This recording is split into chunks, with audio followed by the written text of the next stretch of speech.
Hey, this is Jason Augustowski, and this week in sixth grade, we were doing Civil War battles as a part of my 4 week unit on the Civil War. So last week we did antebellum. This week, the students were learning about the early battles. Next week is later battles, and the fourth week is Reconstruction. This week had a lot of group work in it, which I'm wondering now if it's a good thing or a bad thing. That's really like the question of my vlog this week.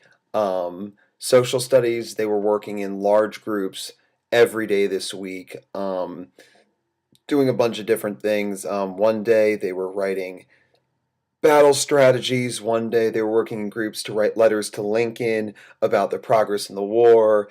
Um, they were doing presentations on these things that they were creating. They did a comparison of Bull Run 1 and 2 in big groups. And today they were working on battle plans to invade the territories. So if they were Southerners, they were invading from Texas into the territories. And if they were Union, they were invading from the Mississippi River into Texas, trying to stop the South from doing this. Um, and I think as on the whole, students like working in groups and creating something, and it's certainly something that I try to include often, obviously, in my lessons. But I think that this week, with it being so much, I think I did lose a couple students. Like today, I mean, normally Friday I try to make it the the best, like the biggest, best culminating day.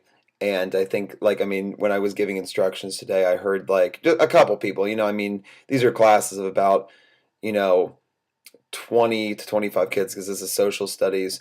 And, like two or three of them or something just going, group work again? Seriously? Like that kind of thing. And I've never really had that before, and so it was kind of stressing me out and making me sad. But next week we're doing like a whole different thing. Next week's a lot of reading and a lot of writing, and it's a little bit more individualized. And they're going to get a lot of time to work on their like big research project that they're doing for the Civil War. This week they were asked to compile research at home. We're going to go to the computer lab next week for those of people who need to use the school's internet. Next week, they're going to be doing a lot of their writing for their creative piece about it because their end goal is to do a lot of research about someone from the Civil War, whether it's a nurse or a soldier or a spy or someone, some person in the Civil War that they can research that was right there on the battlefields, and they're going to kind of create their own character. So it's going to be like the student's name as a, Civil War nurse, and that person's going to talk all about how they have to go into the battlefield and, collect wounded soldiers, and it's really dangerous. And then they have to, perform amputations and different kinds of surgeries to try to help heal the soldiers and stuff like that. So one of the things they're going to be doing for this project is writing a script and filming a video of themselves, set up on like a tripod, and they're going to talk to the camera and kind of present like they are that person, but it's all going to be based in research. And then they're also going to write a separate paper that's like 2 pages long or so.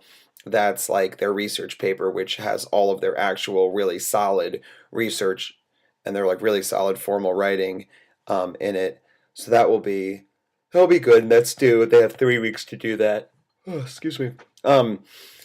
And so this coming Monday, all their research is due, except for the people that need to do a little bit of research at school, but they know that they're supposed to have been, conducting interviews or reading books, going to the local library, getting sources that way. Next Monday, the writing for the script will be due because that week, then the third week will be when we take time to use flip cameras to film their videos. And then that following Monday, they'll everything will be due, and they're going to turn in their papers and turn in their videos, and then they'll also just present to me um, just a really short little presentations on Monday all day long about like what they did, what they discovered, just kind of like a really short so what.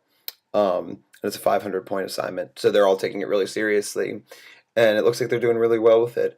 In English this week, we were working on a variety of different reading objectives, and they were working in their squadrons and their partner with partners and stuff to achieve different goals based on reading, orders or compare and contrast kind of things, or varieties of nonfiction, fiction, and poetry. And they were looking sometimes like reading symbols and pictures and trying to answer questions based on it and stuff. So they're doing a lot of reading. And the quick writes this week were going really well. The students really enjoyed this week, and I'm excited to read the writer's notebooks.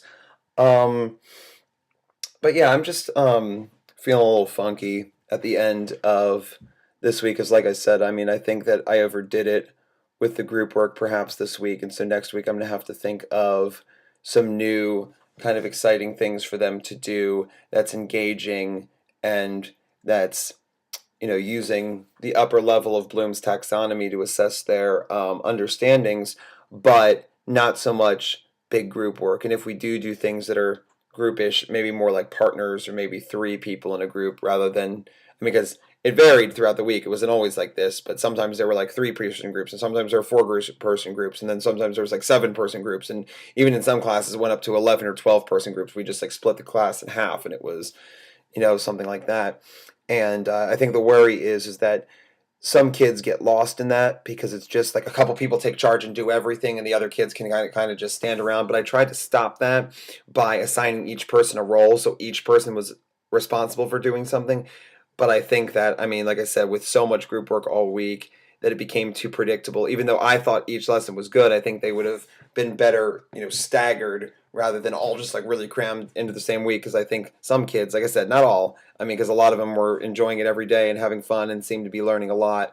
But other kids were getting really like seriously again. So I think I need to weave some more like direct instruction in, and I think I'm going to get that done um, this coming week. We have some conferences coming up this week, so I'll be talking about those next week. And like I said, I'm really excited for next week because we'll be doing more battles, we'll be doing more reading SOLs that we haven't touched upon just yet. And we'll be doing giving students times to write their creative pieces in school so that we can kind of conference and talk about them.